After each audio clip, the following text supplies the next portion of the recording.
Dans les 3 premiers épisodes de ce MOOC, nos intervenants vous ont expliqué à quels enjeux leurs alliances territoriales permettent de répondre, les types d'alliances qu'ils ont mises en place et comment ils ont co-construit ces alliances innovantes dans les territoires.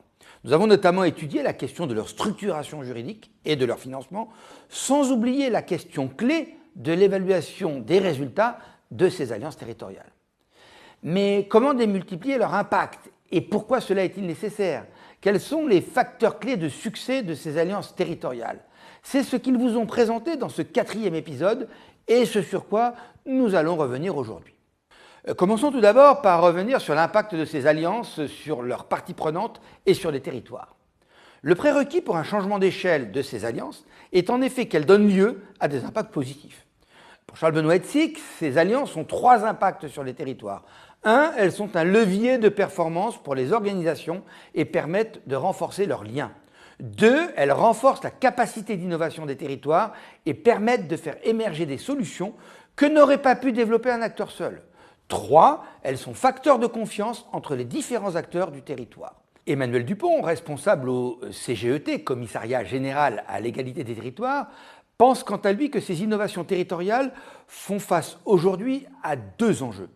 Premièrement, sortir d'un caractère très local et souvent éphémère pour acquérir une dimension plus pérenne. Et deuxièmement, permettre un décloisonnement et une modernisation de l'action publique. Selon lui, ces innovations doivent avoir et ont un impact sur la façon dont les administrations s'organisent et travaillent.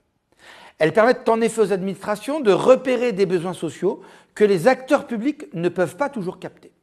Emmanuel Dupont souligne enfin qu'il est essentiel de capitaliser sur les alliances réussies en les transformant par exemple en politique publique. Ceci constitue à l'évidence une première forme de changement d'échelle. Ce changement d'échelle peut prendre une forme très différente selon les alliances. Pour Jean-Pierre Lartige, du collectif Silver Geek, la première démarche de démultiplication est de présenter et de valoriser son projet dans des réseaux très divers.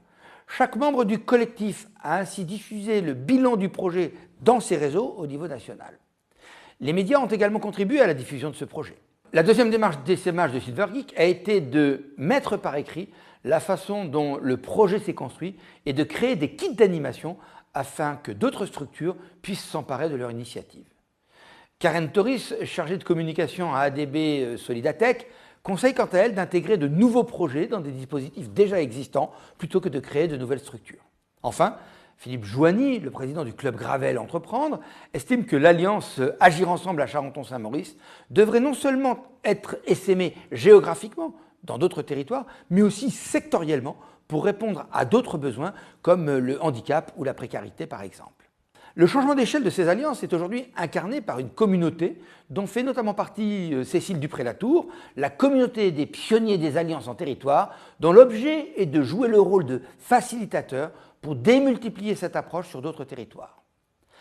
Afin de mettre en œuvre ce changement d'échelle, nos témoins se sont bien sûr penchés sur la problématique du financement. Brigitte Tondusson, chargée de mission à la Fondation Massif et membre de Silver Geek, estime que les résultats très positifs de leur alliance, mis en avant dans un rapport, seront un atout pour aller démarcher de nouveaux financeurs. Jean-Pierre Lartige, du même collectif, pense également que leur projet devrait intéresser des acteurs privés de la Silver Economy. Mais il est aussi convaincu que les acteurs publics doivent capitaliser sur le bilan très positif de leur expérimentation et donc les soutenir financièrement. Cette conviction est partagée par Emmanuel Dupont du CGET qui constate que de nombreux financements publics sont disponibles pour la création d'activités, mais qu'il faudrait également valoriser et développer des mécanismes de financement pour la reprise d'alliances ayant fonctionné et pour leur duplication sur d'autres territoires.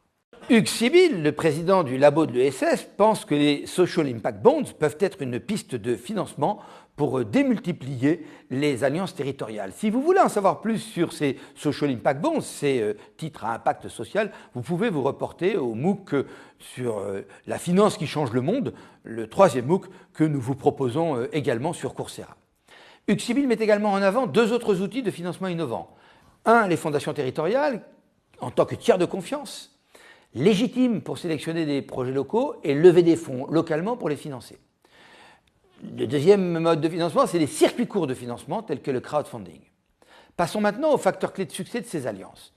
Toujours selon Hugues Sibyl, il faut qu'elles soient pilotées par la société civile et qu'une culture entrepreneuriale en soit à l'origine pour qu'elle soit fructueuse.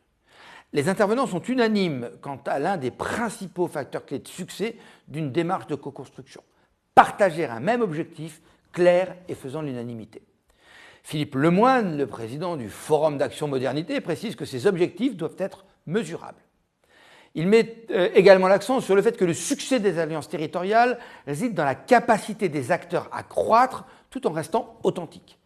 Frédéric Marquet, en charge de la direction de l'économie et de l'emploi de la ville de Charenton, rajoute que la souplesse est essentielle, ainsi que le fait de respecter la diversité des points de vue grâce à une véritable écoute mutuelle. Et finalement, le principal obstacle à la réalisation de ces alliances, c'est l'inertie. Le risque existe qu'elles se limitent à quelques pionniers qui pourraient s'épuiser sur le long terme.